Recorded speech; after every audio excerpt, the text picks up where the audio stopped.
Bismillahirrahmanirrahim. Assalamualaikum warahmatullahi wabarakatuh. Alhamdulillah, wassalatu wassalamu ala rasulillah wa ala alihi wa sahbihi ajmain. Alhamdulillah pemirsa Fatwa TV dan pendengar radio dimanapun Anda berada, kita bersyukur kepada Allah Subhanahu wa Ta'ala yang mana pada kesempatan kali ini Allah Subhanahu wa Ta'ala masih kembali mengizinkan kita untuk kembali berjumpa dalam program live interaktif konsultasi Islam yang diampu oleh guru kita Al-Ustaz Dr. Musyafa Ad-Darini hafizahullah ta'ala. Beliau merupakan salah seorang pengajar atau dosen di Sekolah Tinggi Darussalat Islamiyah atau STDI Imam Syafi'i Jember. Dan alhamdulillah pemirsa, pada kesempatan malam hari ini Al-Ustaz telah hadir menemani kebersamaan kita di studio Fatwa TV Jember. Mari kita sapa beliau pemirsa. Assalamualaikum warahmatullahi wabarakatuh. Bagaimana kabar Ustaz? Alhamdulillah bikhair. Alhamdulillah. Keluarga sehat semua Ustaz ya? Alhamdulillah bikhair. Alhamdulillah. Baik, kita doakan juga Ustaz semoga pemirsa dan juga pendengar radio semuanya dalam keadaan sehat. Amin. Amin. Amin. Baik, pemirsa, mari kita bersama-sama menyimak sebuah nasihat dari guru kita sebagai sesi pembuka pada kesempatan kali ini. Tafadhol Ustaz. Bismillahirrahmanirrahim. Alhamdulillahirabbil alamin. Wassalatu wassalamu ala asyrafil anbiya'i wa sayyidil mursalin Nabiina Muhammadin wa ala alihi wa sahbihi wa man tabi'ahum bi ihsanin ila yaumiddin. Ikhwati wa akhwati fillah,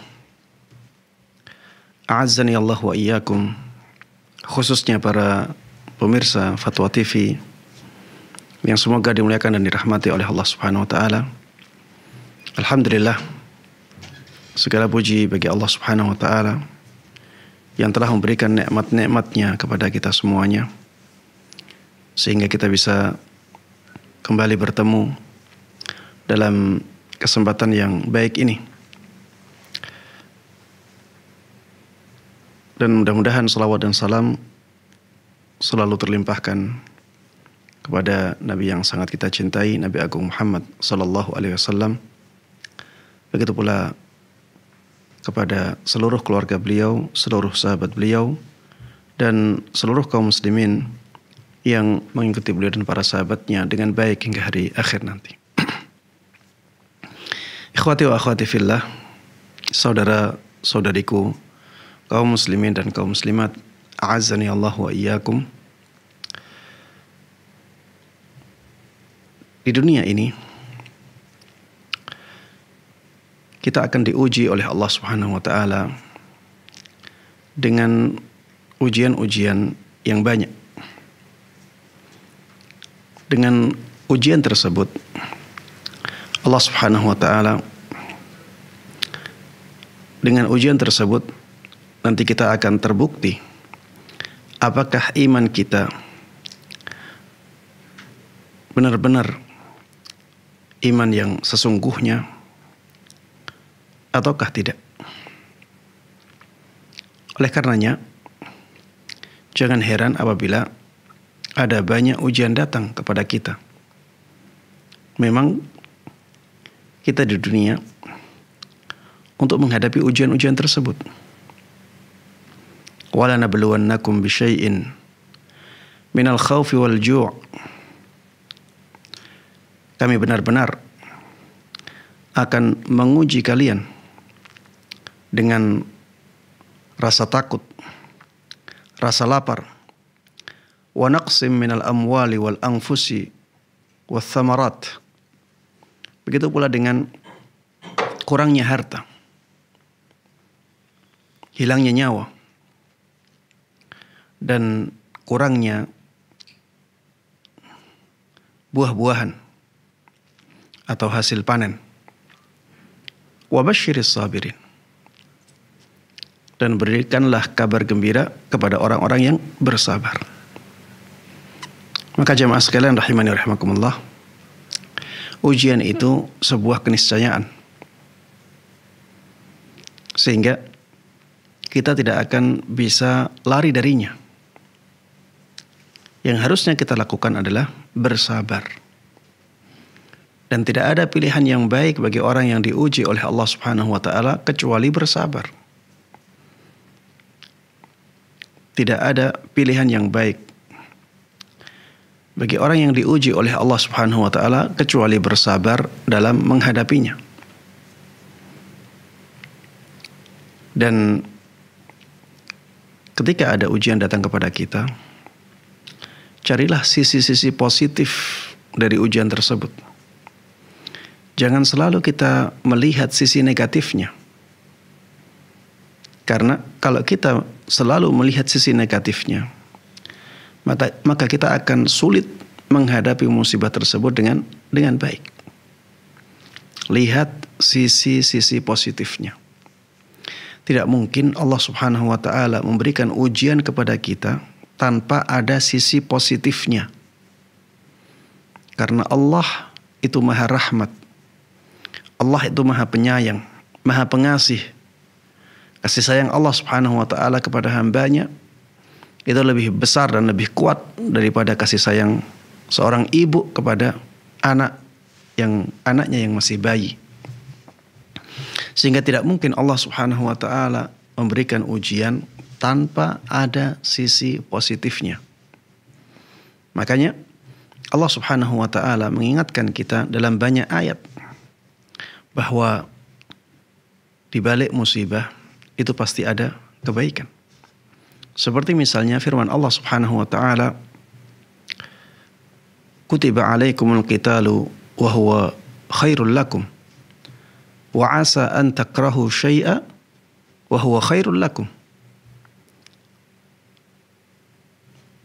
Bisa jadi kalian membenci sesuatu padahal sesuatu itu lebih baik bagi kalian.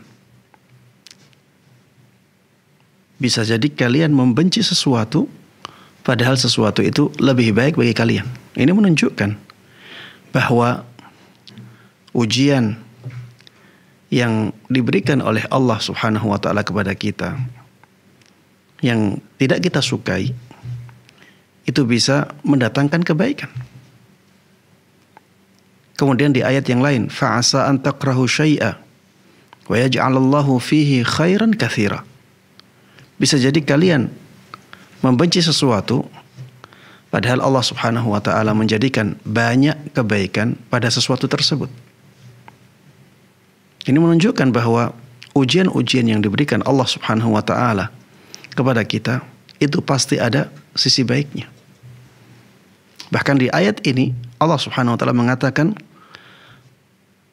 wa yaj'alallahu fihi khairan katsira. Allah jadikan pada sesuatu yang kalian benci tersebut kebaikan yang banyak. Kalau saja Allah bilang, Allah berfirman, Allah jadikan kebaikan di dalamnya, maka itu sudah cukup. Tapi Allah tidak cukup mengatakan di dalamnya ada kebaikan. Di dalamnya ada banyak kebaikan. Ya, Allah katakan dalam ayat ini demikian. Allah menjadikan banyak kebaikan pada sesuatu yang kalian benci itu. Ini menunjukkan bahwa setiap ujian yang Allah datangkan kepada kita itu pasti ada sisi baiknya. Bahkan tidak hanya sisi baik saja, sisi baik yang banyak. Maka jemaah sekalian rahimani wa rahimakumullah, pintar-pintarlah, pandai-pandailah untuk melihat sisi baik dari setiap ujian yang Allah datangkan kepada kita. Sehingga kita bisa menghadapi ujian tersebut dengan baik. Coba lihat di surat Al-Insyirah atau surat Asy-Syarh. Allah Subhanahu wa taala berfirman, "Fa inna ma'al 'usri yusra." Inna ma'al 'usri yusra. Karena sesungguhnya bersama kesulitan ada kemudahan. Sesungguhnya bersama kesulitan ada kemudahan. Allah ulangi sampai 2 kali. Sebagian ulama tafsir mengatakan ini satu kesulitan, ada 2 kemudahan. Karena kesulitannya disebutkan dengan redaksi isim ma'rifah. Sedangkan kemudahannya disebutkan dengan redaksi isim nakirah. Sehingga kesulitannya itu satu, kemudahannya banyak. Jemaah sekalian rahimani rahimakumullah, ini firman Allah Subhanahu wa taala. jelas mengatakan bahwa pada setiap kesulitan ada kemudahan. Ada sisi positif. Tadi saya melihat ya banyak pertanyaan-pertanyaan yang mengeluhkan keadaan si penanya. Saya melihat ya di sini apabila ada orang-orang yang merasakan ujian-ujian yang berat yang dialami dan dihadapi, maka yang pertama yang pantas untuk dilakukan adalah melihat sisi positif dari setiap ujian yang datang.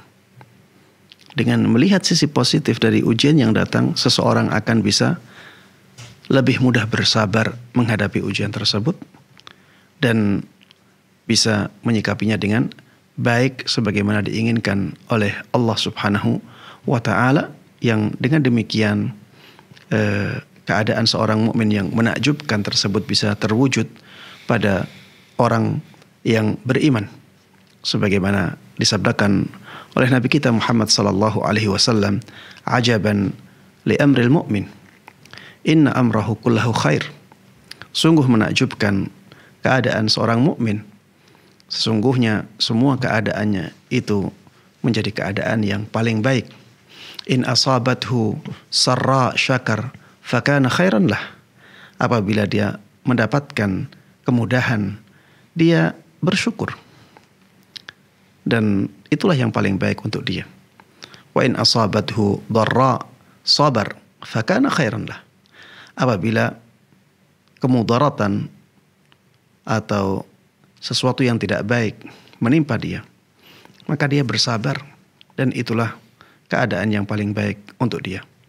Demikian jemaah sekalian rahimani wa rahimakumullah, mudah-mudahan Allah Subhanahu wa Ta'ala menjadikan kita semuanya orang-orang yang benar-benar bisa menghadapi ujian-ujian yang diberikan oleh Allah Subhanahu wa Ta'ala kepada kita di dunia ini dengan baik ya, dan mudah-mudahan dengan ujian tersebut Allah Subhanahu wa Ta'ala meninggikan derajat kita, mengampuni dosa-dosa kita, dan mudah-mudahan Allah Subhanahu wa Ta'ala memuliakan kita di dunia dan di akhirat. Amin amin ya rabbil alamin. Wa sallallahu wa sallama wa baraka ala nabiyyina Muhammadin wa ala alihi wa sahbihi wa man tabi'ahum bi ihsan ila yaumiddin. Walhamdulillahi rabbil alamin.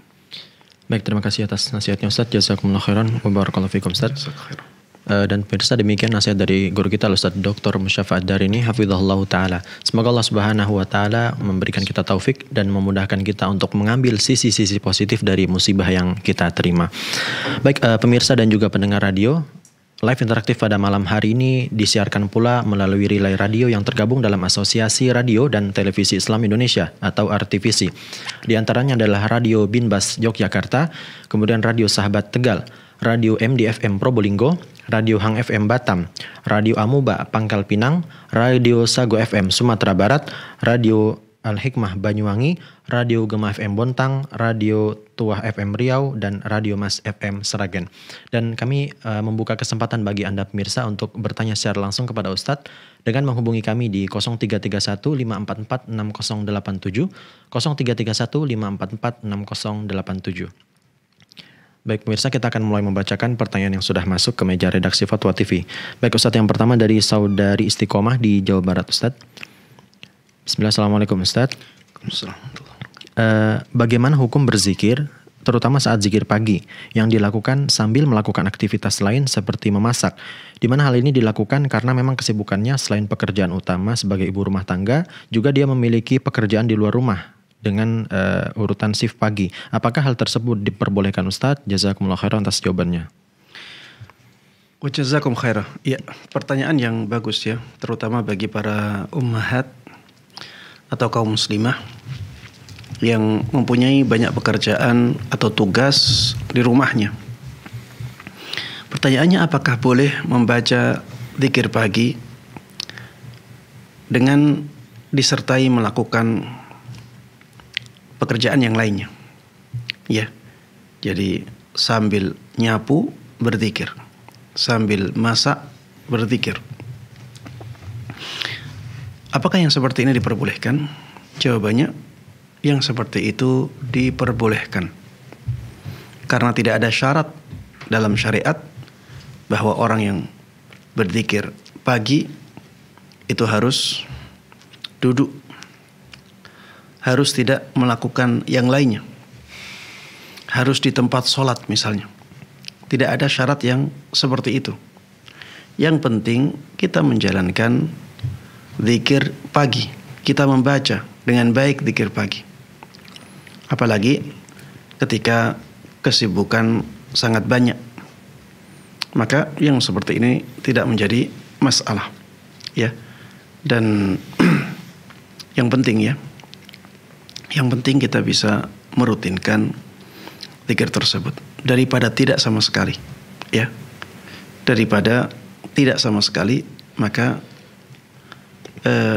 membacanya sambil melakukan kegiatan yang lain itu jauh lebih baik.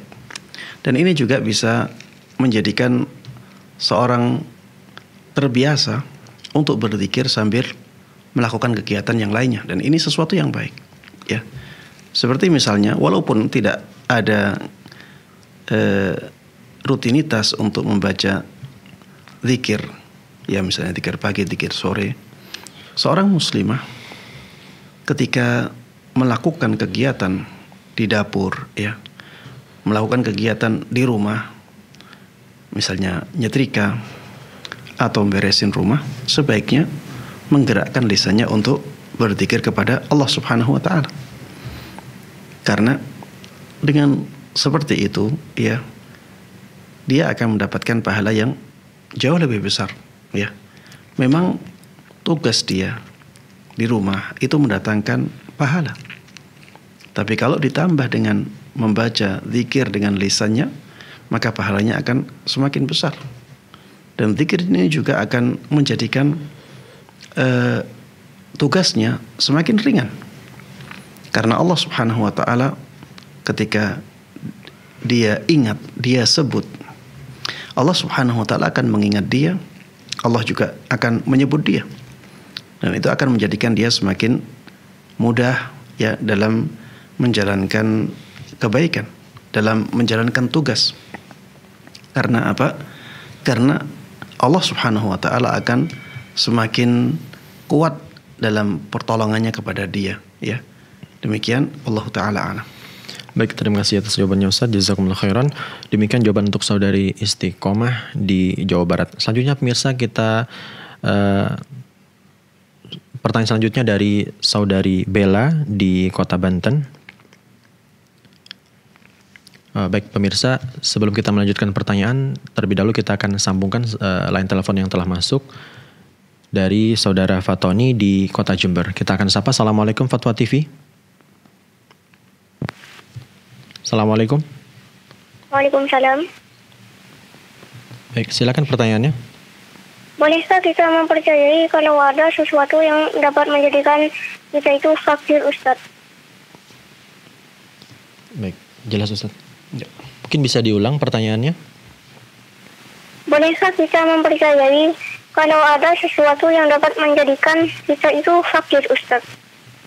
Baik, cukup? Iya. Baik, terima kasih. Iya, pertanyaannya, bolehkah kita mempercayai bahwa di sana ada sesuatu yang menjadikan seseorang fakir, ya, yaitu menjadikan seseorang miskin. Jemaah sekalian rahimani wa rahimakumullah, kemiskinan dan kekayaan itu semuanya adalah takdir dari Allah Subhanahu wa taala, ya. Dan ada sebab, ya, yang zahir, yang kasat mata, yang menjadikan seseorang miskin atau fakir. Sebab-sebab yang zahir seperti ini tidak masalah, ya, kita beranggapan demikian, ya, karena memang ada hubungan sebab akibatnya. Misalnya orang yang malas bekerja, maka akan menjadikan dia miskin. Apakah meyakini yang seperti ini dibolehkan? Jawabannya boleh, tidak ada masalah. Karena memang ada hubungan sebab akibat yang kasat mata, hissi. Dan itu termasuk hukum kauni. Itu kehendak Allah Subhanahu wa taala yang berjalan di alam semesta. Memang ada sebab akibat.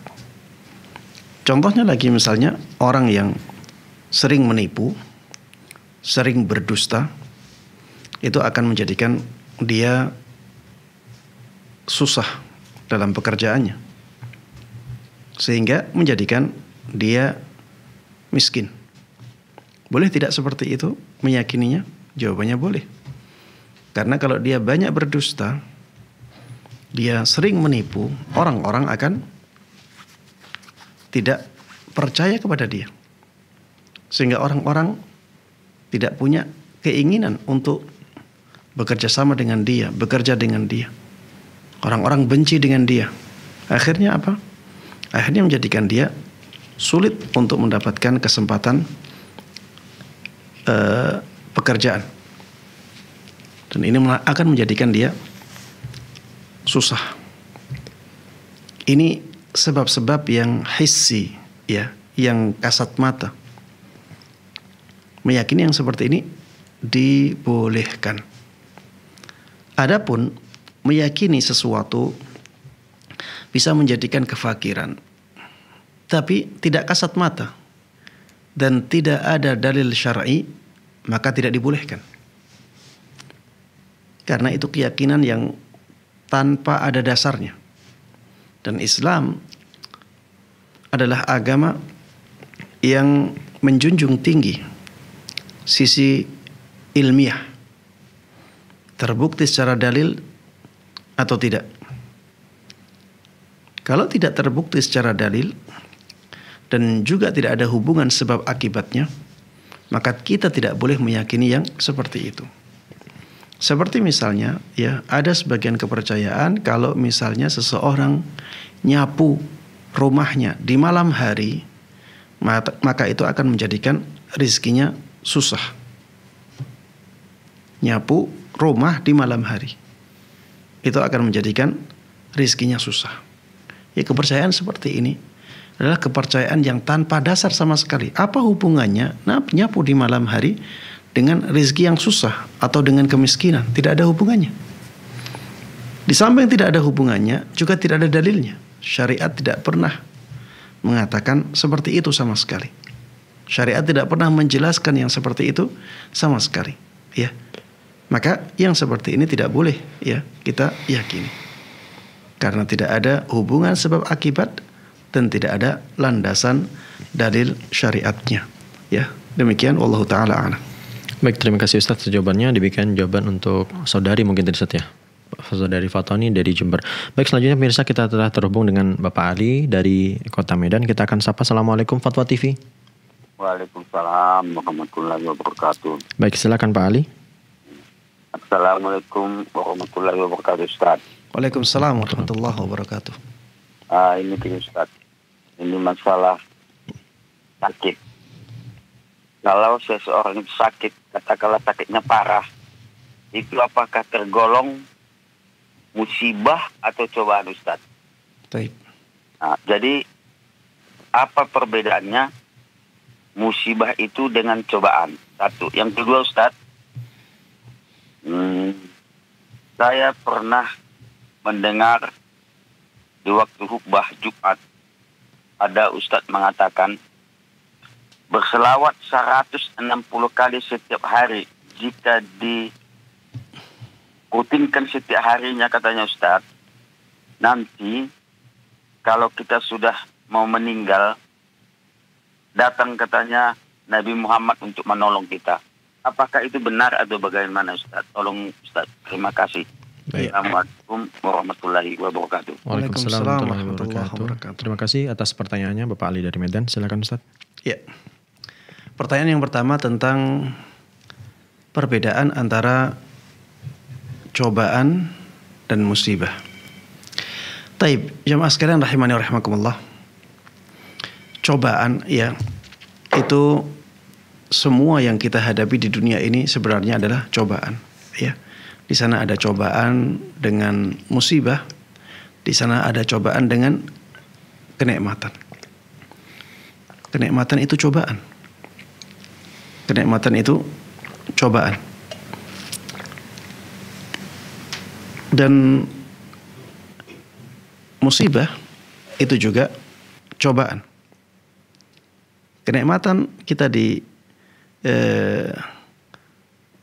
kenapa kenikmatan menjadi cobaan? Karena untuk mengetahui apakah kita mau bersyukur ataukah kita malah kufur.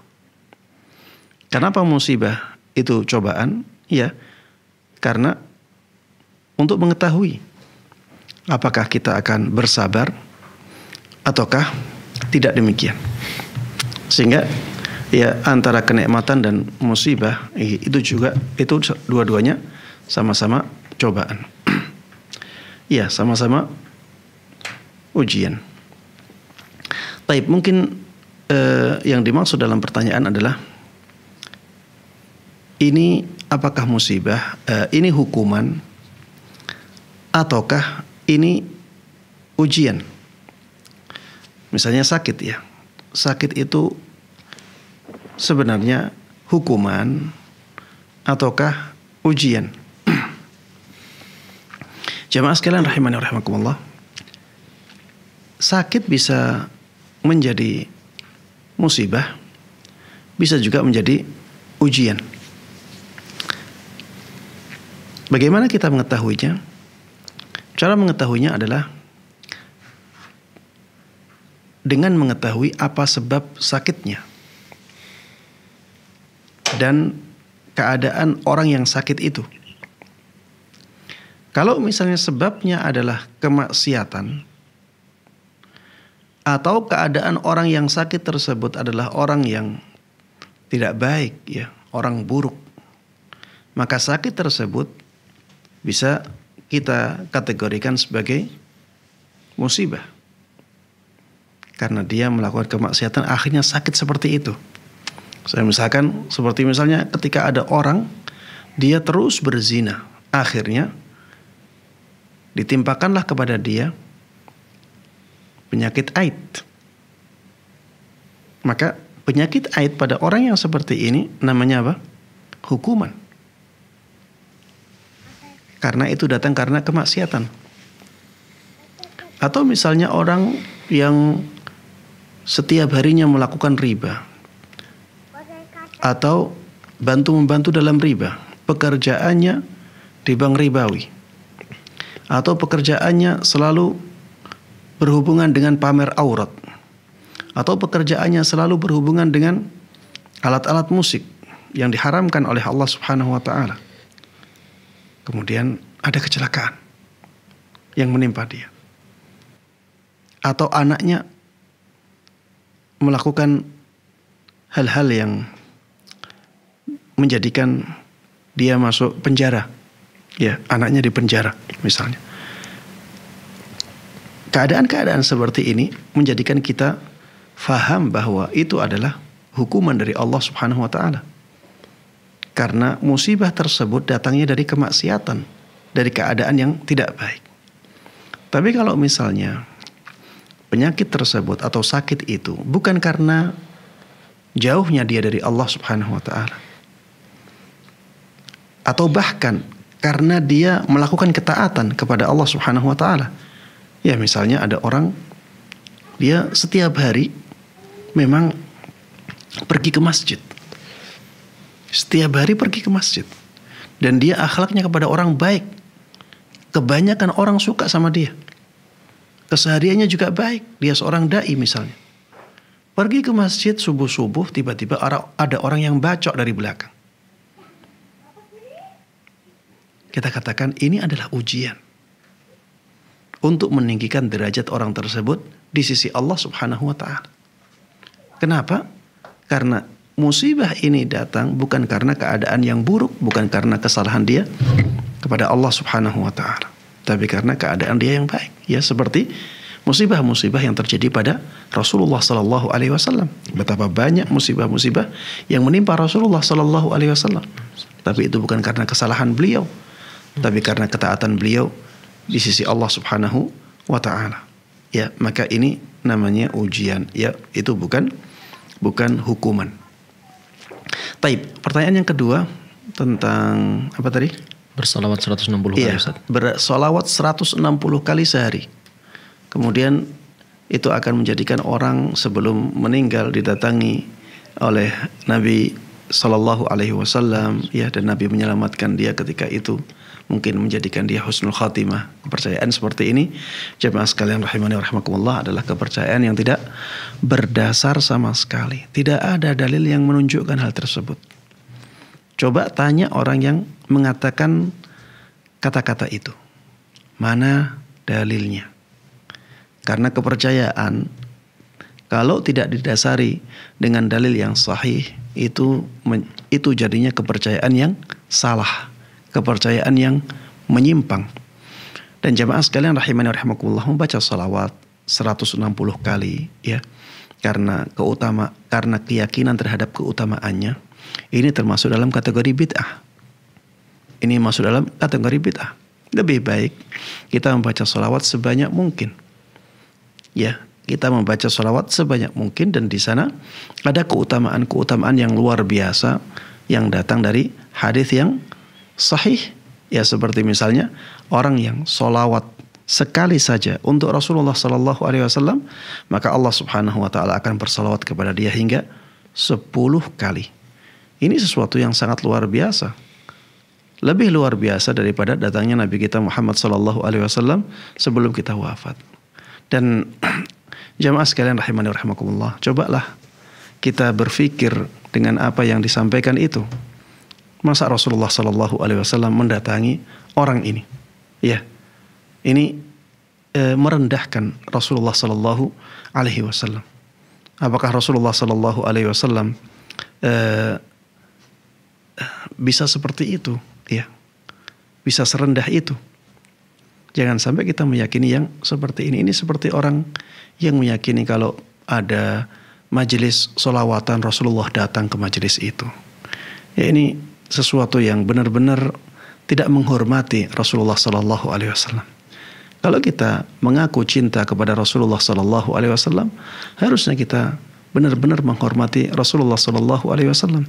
Beliau sudah berada di surga Allah Subhanahu Wa Taala, di tempat yang tinggi di sisi Allah Subhanahu Wa Taala.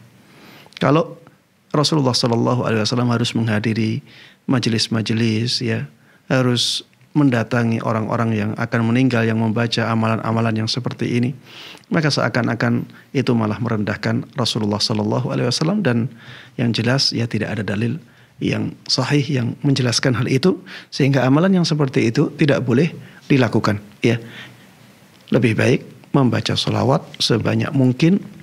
Semakin banyak kita membaca sholawat, maka semakin banyak keutamaan dan kemuliaan yang kita dapatkan dari Allah Subhanahu Wa Taala. Demikian, wallahu taala a'lam.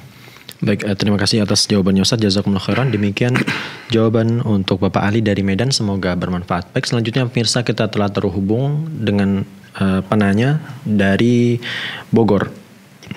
Baik, kita sapa terlebih dahulu. Assalamualaikum Fatwa TV. Waalaikumsalam warahmatullahi wabarakatuh. Hamba Allah Pak Ustaz dari Bogor. Baik, silakan pertanyaan Pak. Waalaikumsalam warahmatullahi wabarakatuh Pak Ustaz. Barakallahu fikum. Semoga Allah menjaga Pak Ustaz di keluarga dan terus semua Pak Ustaz. Amin, amin. Barakallahu fikum. Ustaz mau tanya tentang masalah sholat qashar Pak Ustaz. Pernah baca juga katanya Nabi dari Madinah ke Zulhulaifah, sedangkan cuma jarak sekitar 5-6-7 kilo, Nabi udah qashar di situ. Nah, ini anak pernah dengar pengajian juga di tempat anak, katanya kalau kita umpama mau berangkat, katakan berangkat kurang lebih jaraknya sekitar 200 kilo Pak Ustadz, itu udah jelas masuk qashar. Yang jadi pertanyaan, kata Ustadz ini menjelaskan kalau Bapak baru berangkat meskipun 340 kilo, Bapak udah boleh mau qashar sholat, seperti gitu, karena tujuannya mau safar seperti gitu. Karena ini belum sampai batasannya. Nah, itu penjelasan seperti gitu. Nah, itu mohon penjelasannya. Yang keduanya, begitu juga Bapak kalau pulang dari tempat safar tadi, sebelum Bapak sampai ke rumah, katakan kalau jarak sampai rumah cuma sekitar 30-40 kilo lagi, Bapak di situ masih bisa untuk mengqashar alasannya karena belum sampai ke rumah, Bapak dalam keadaan safar. Nah, itu gimana Pak Ustadz? Mohon penjelasannya Pak Ustadz. Itu aja, syukron, jazakallahu khair. Assalamualaikum warahmatullahi wabarakatuh. Waalaikumsalam warahmatullahi wabarakatuh. Silakan Ustaz. Iya, apa yang disampaikan oleh Bapak tadi, ya, itu sesuai dengan dalil, ya. Memang seperti itu. Jadi kalau kita mau melakukan perjalanan jauh, misalnya tadi disebutkan 200 kilo, dan kita sudah keluar dari desa, kita, maka kita sudah dianggap sebagai seorang musafir. Kita sudah dianggap sebagai musafir. Kenapa? Ya karena memang kita sedang melakukan safar itu. Kita sudah memulai safarnya, maka kita sudah dianggap sebagai seorang musafir. Sehingga ketika kita sudah dianggap sebagai seorang musafir, maka kita boleh mengambil keringanan-keringanan yang diberikan oleh syariat kepada orang musafir. Makanya Rasulullah SAW mengqasar ketika sampai di Dzulhulaifah, karena tujuan beliau adalah Makkah. Dzulhulaifah bukan jarak safar ya, masih dekat dengan Madinah. Kalau dari Madinah ke Dzulhulaifah ya kira-kira 15 menit, 20 menit dengan mobil sampai Dzulhulaifah. Tapi karena Dzulhulaifah itu sudah di luar Madinah di zaman dulu ya, maka Rasulullah SAW sudah boleh mengqasar di tempat tersebut karena sudah mendapatkan keringanan atau sudah mendapatkan status sebagai seorang musafir. Begitu pula ketika pulang. Ketika pulang juga demikian. Selama belum sampai di rumah, maka statusnya masih sebagai seorang musafir. Sehingga tadi kalau disebutkan ya 30 kilo sebelum pulang ingin sholat, maka dia masih sebagai seorang musafir. Yang 4 rakaat bisa diqasar. Dia juga bisa menjamak. Ya. Berbeda jamaah sekalian rahimani wa rahimakumullah, kalau dia belum keluar rumah, dia mau menjalankan perjalanan 200 kilo, tapi dia masih di rumah. Ketika dia masih di rumah, dia belum sebagai seorang musafir. Ustadz mau sholat dulu Ustadz sebelum berangkat. Silahkan sholat, silahkan jamak, tapi tidak boleh qasar. Ya, jadi boleh menjamak karena ini kebutuhan, tapi tidak boleh mengqasar karena qasar itu hubungannya dengan safar dan dia belum safar. Atau misalnya dia mau melakukan perjalanan hanya 50 kilo dan dia sudah melakukan perjalanan sampai 30 kilo. Kita katakan ini bukan safar. Walaupun sudah sampai 40 kilo, dia tetap tidak boleh menjalankan qasar. Karena perjalanan 50 kilo ya di zaman ini bukanlah perjalanan yang jauh ya. Maka tidak masuk dalam kategori safar. Ya, demikian wallahu taala alam. Pertanyaan yang kedua tentang sama Ustaz. Jadi yang tadi itu Ustaz. Sudah dijawab tadi Ustaz. Barakallahu fikum Ustaz. Demikian jawaban untuk Bapak penanya tadi dari Bogor. Semoga bermanfaat. Baik pemirsa, kita telah terhubung selanjutnya dengan Ibu Rosmi dari Riau. Kita sapa. Assalamualaikum Fatwa TV. Waalaikumsalam warahmatullahi wabarakatuh. Baik, silakan Ibu pertanyaannya. Ya, Assalamualaikum warahmatullahi wabarakatuh Ustaz. Waalaikumsalam warahmatullahi wabarakatuh. Ingin bimbingannya Ustaz. Saya tidak ada punya tempat duduk yang khusus. Jadi selesai saya mandi, saya langsung berwudu pakai handuk yang di kamar mandi tersebut adalah ada tempat hajat itu. Sahkah salat saya yang demikian? Yang pertama saya masih pakai handuk. Yang keduanya saya wuduknya di tempat kamar mandi yang ada tempat hajatnya gitu. Sahkah salat saya yang tersebut Ustaz? Mohon penjelasannya. Assalamualaikum warahmatullahi wabarakatuh. Waalaikumsalam warahmatullahi wabarakatuh. Iya, pertanyaannya ibu ini punya tempat duduk khusus di toilet, ya. Kemudian berwudu dalam keadaan seperti itu. Kemudian memakai handuk. Kemudian sholat. Ya, tentunya sholatnya tidak di toilet ya. Sholatnya di tempat yang suci. Yang seperti ini tidak ada masalah ya. Yang seperti ini tidak ada masalah, asalkan badannya suci, kemudian pakaiannya suci, handuknya tadi juga suci, tidak ada masalah. Berwudu di kamar mandi di zaman kita itu juga tidak ada masalah. Bahkan membaca basmalah, membaca tasmiyah di tempat tersebut ketika akan berwudu pun tidak ada masalah. Ya, asalkan tempatnya bersih dan suci. Ya, kebanyakan toilet yang ada di rumah masyarakat kita saat ini, ya terutama yang berada di kota atau di desa yang sudah berkembang, ini toiletnya biasanya bersih-bersih.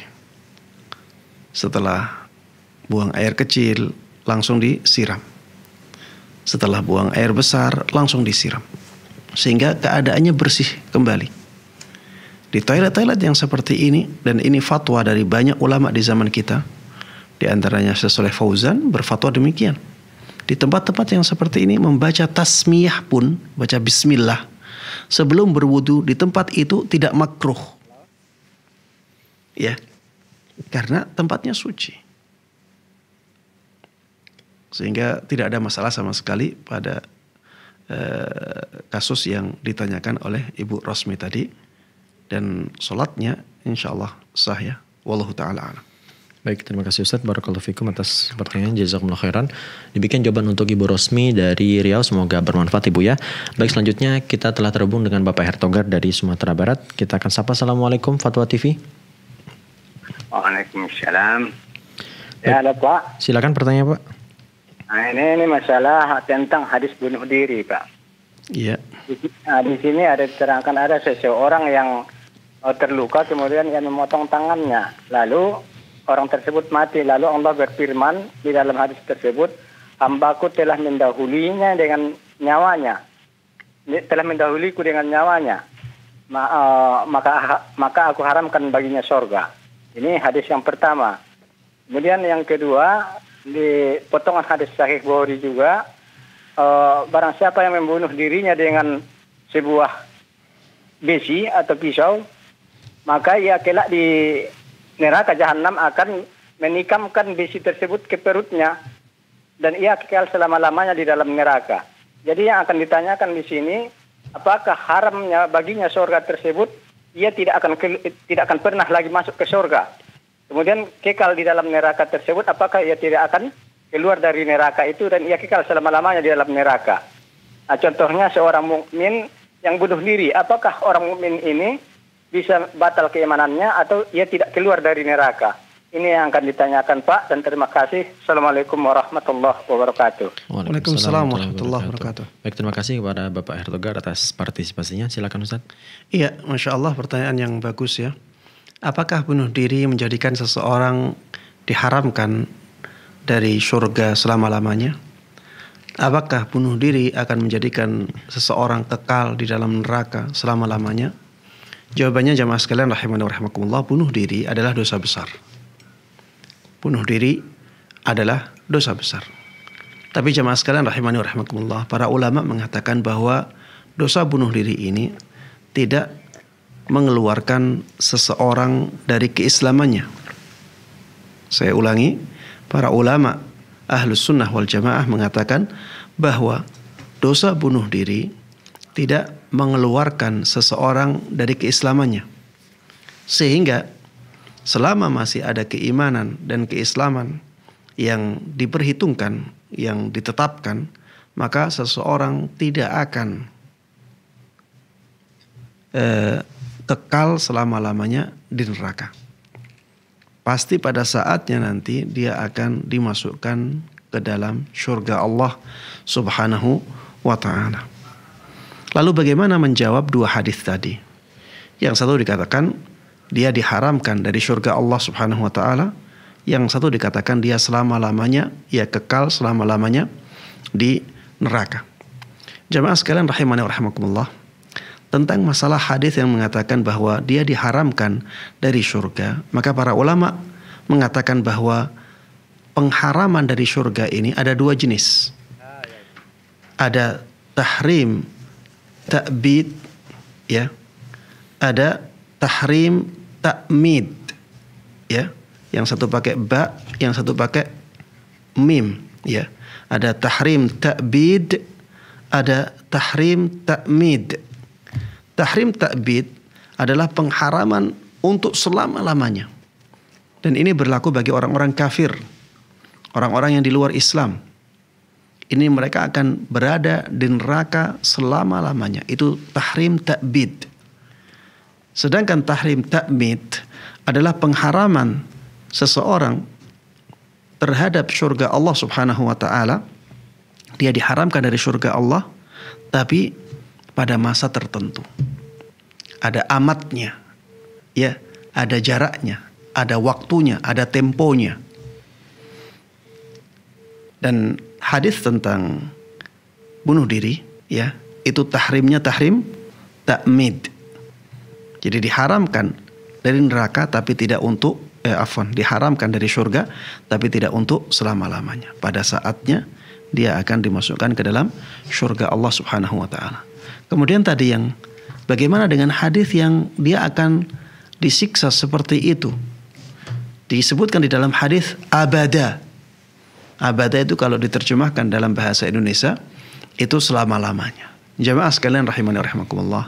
Ini uslub orang Arab. Ya. Ini uslub orang Arab untuk menjelaskan bahwa waktunya dia di neraka itu sangat lama sekali. Ya. Sehingga tidak bisa dikatakan bahwa itu menunjukkan bahwa dia akan kekal selama-lamanya di neraka. Ya. Tapi dia akan di neraka dalam waktu yang sangat lama sekali. Na'udzubillahi min dzalik. Dan kata-katanya ya abada, ya. Kata-kata abada itu tidak menunjukkan dia akan kekal terus di neraka tanpa dimasukkan ke dalam surga atau tanpa akhir di neraka, tidak. Tapi itu menunjukkan bahwa dia di neraka akan dalam waktu yang sangat lama sekali. Dan ini dijelaskan oleh para ulama, ya, tentang makna dari abada di dalam Al-Qur'an, ya. Apabila dosanya adalah dosa besar dan tidak mengeluarkan seseorang dari Islamnya, maka yang dimaksud dengan abada adalah waktu yang sangat lama sekali. Demikian, wallahu taala alam. Baik, terima kasih Ustaz. Jazakumullah khairan atas jawabannya. Demikian jawaban untuk Bapak Hartogar dari Sumatera Barat. Semoga bermanfaat. Baik, kita lanjutkan pertanyaan dari Bella di Banten tadi Ustaz. Bismillah Ustaz, saya sedang ada masalah dalam rumah tangga. Saya mendapati suami saya selingkuh dan itu terjadi sudah lebih dari 2 tahun. Dan suami sudah berzina dengan perempuan tersebut. Saya dan suami sudah kembali baikan. Tetapi hati saya masih terlalu sakit dan selalu mengingat-ingat kejadian itu. Kadang saya selalu marah dengan suami. Saya mau izin bertanya apakah saya boleh meminta cerai Ustadz? Dan jika tidak boleh, solusi apa yang harus saya tempuh agar bisa sabar dan ikhlas dalam menjalani rumah tangga ini? Terima kasih atas jawabannya Ustadz. Barakallahu fikum. Taib jemaah sekalian rahimani wa rahimakumullah. Ya, ini ujian yang berat ya bagi seorang istri ketika mengetahui ternyata suaminya berkhianat. Dan ini memang ya bukan sesuatu yang mudah. Tapi jemaah sekalian rahimani wa rahimakumullah, kita harus melihat dan menimbang-nimbang sebelum melangkah. Penanya mengatakan bahwa suaminya sudah bertaubat dan hubungan keduanya sudah baikan. Maka cobalah timbang dua kemudaratan yang akan terjadi apabila melangkah.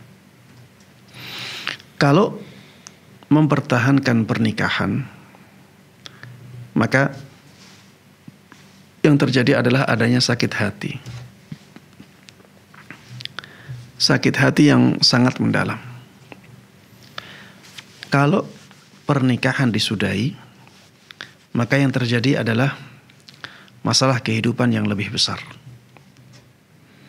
Masalah kehidupan yang lebih besar. Mana mudarat yang lebih besar? Kalau saya melihat, mudarat yang lebih besar adalah berpisah dari suami. Dalam keadaan suami sudah bertaubat dan hubungan sudah baikan. Orang bisa melakukan kesalahan dan setelah melakukan kesalahan dia bisa baikan. Ia bisa menjadi baik. Dan untuk selama-lamanya, untuk seterusnya dia bisa menjadi baik terus. Ada kemungkinan untuk itu.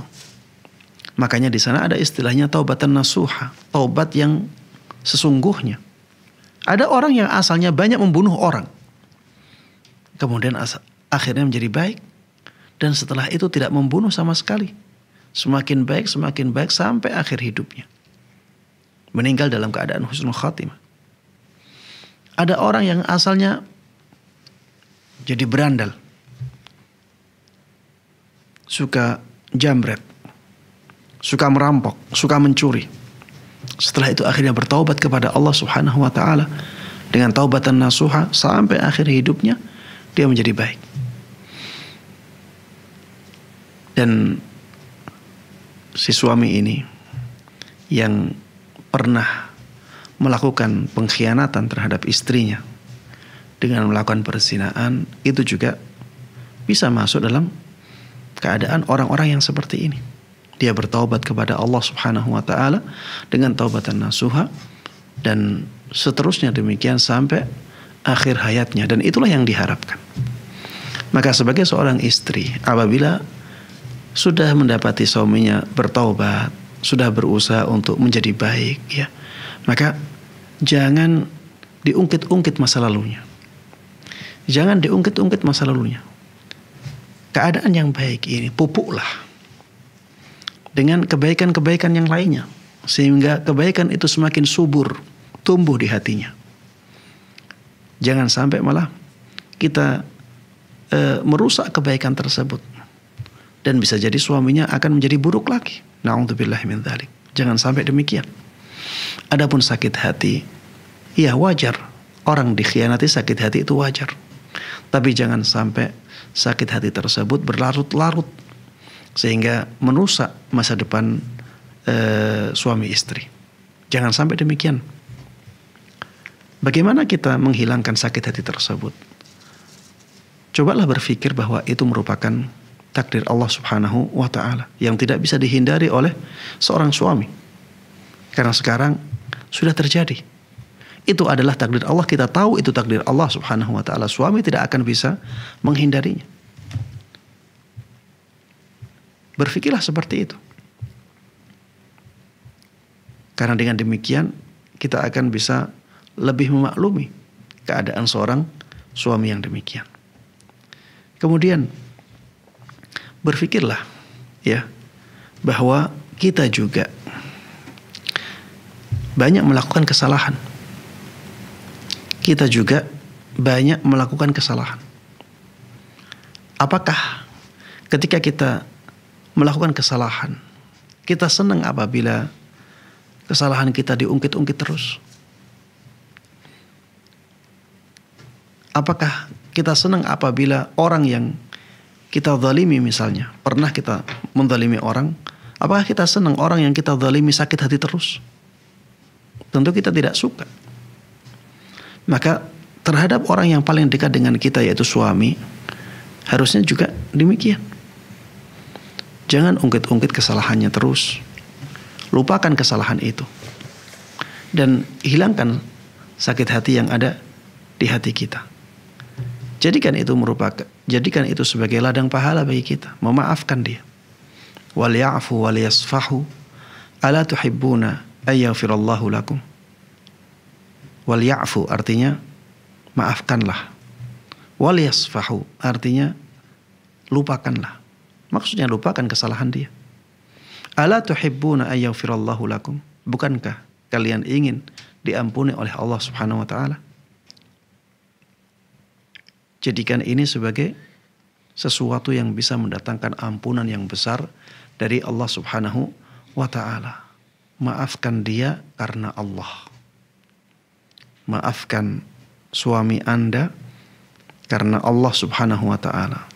Maksudnya dengan harapan bahwa Allah Subhanahu wa ta'ala akan mengampuni dosa-dosa Anda. Ya, karena tidak ada yang bisa memungkiri bahwa kita banyak kesalahan-kesalahan kepada Allah Subhanahu wa ta'ala. Mudah-mudahan dengan memaafkan suami tersebut, ya, ibunya tadi diampuni dosa-dosanya oleh Allah Subhanahu wa ta'ala. Intinya, selama masih ada jalan untuk mempertahankan tali suci pernikahan, maka itu yang harus dilakukan, itu yang harus dipilih. Jangan berpikir masalah cerai sebelum semuanya dicoba. Sebelum semuanya dicoba. Ya, lakukan ini, lakukan perbaikan ini, lakukan perbaikan itu. Cerai adalah pilihan yang paling akhir apabila keadaan tidak bisa lagi diperbaiki. Demikian, wallahu ta'ala a'lam. Baik, terima kasih Ustaz, jazakumullah khairan. Demikian jawaban untuk saudari Bella dari Banten. Dan pemirsa, pertanyaan tadi sekaligus mengakhiri perjumpaan kita. Kami ucapkan Ustaz jazakumullah khairan sudah meluangkan waktu Ustaz. Barakallahu fikum. Dan juga kami sampaikan terima kasih kepada rekan-rekan radio yang telah merilai acara pada malam hari ini. Jazakumullah khairan. Pemirsa, saksikan terus live interaktif hanya di Fatwa TV mulai dari hari Senin sampai dengan Jumat di waktu yang sudah terjadwal. Kemudian pemirsa, informasi seputar Dewan Fatwa Perhimpunan Al-Irsyad dapat Anda akses melalui website www.dewanfatwa.com, dan jangan lupa untuk mengikuti akun-akun media sosial Dewan Fatwa Perhimpunan Al-Irsyad.